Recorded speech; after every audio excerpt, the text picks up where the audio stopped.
साँच्चै बिरामी त सामन्ती भनिएका पूर्व राजा ज्ञानेन्द्र पनि हुँदा हुन्। उनकी वृद्ध आमाको स्वास्थ्य पनि त्यति राम्रो छैन भन्ने सुनिन्छ, तर तिनलाई उपचार गर्न विदेश नै जानुपर्छ भन्ने ज्ञान किन नआएको होला? त्यत्रो 200 वर्षभन्दा बढी शासन गरेको राज संस्थाका अन्तिम शासक ज्ञानेन्द्रको हल्ला गरी यस्तो विशाल सम्पत्ति पनि देखिएन। अन्य देशका राजधानीमा प्राय हरेक राजाका दर्जनौं दरबार हुन्छन्। 1-2 थान हेलिकप्टर, निजी जेट विमान, प्राइभेट जंगलहरू हुन्छन्। त्यही एउटा निर्मल निवास बाहेक काठमाडौँमा उल्लेख्य दरबार पनि उनको नाम मात्रको रहेछन्। त्यही निवास पनि पुरानो समयमा अलि धेरै जग्गामा बनेकोले ठूलो देखिएको होला, दरबार जस्तो पनि छैन।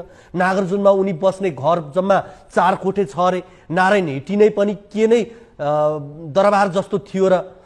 अलिकति जग्गा र पर्खाल नहो संग्रहालय बनेको त्यो दरबार छिर्दा जो कोही अचम्मित हुन्छन्। कति मामुली बेडरुमहरू, कति सामान्य सजावट, बरु राणाहरूले बनाएको महल भव्य र महँगा लाग्ने। उनले विदेशतिर अकुत सम्पत्ति जोडेको पनि देखिएन। हाम्रा प्रधानमन्त्रीले बालुवाटार छोड्दा पकाउने भाँडाकुँडा र कार्पेट पनि लैजान्छन्। उनी एउटा कारमा बिदा भएका थिए। भारत या चीनसँग हदैसम्म झुकेको भए कतै राज संस्था बची पो हाल्थ्यो कि? त्यस्तो प्रयास पनि गरिएको देखिएन त्यति बेला। विरासतमै प्रशस्त सम्पत्ति लिएर आएका ज्ञानेन्द्र भन्दा चप्पल लगाएर काठमाडौँ छिरेकाहरू नै बरु बढी धनी देखिन्छन्।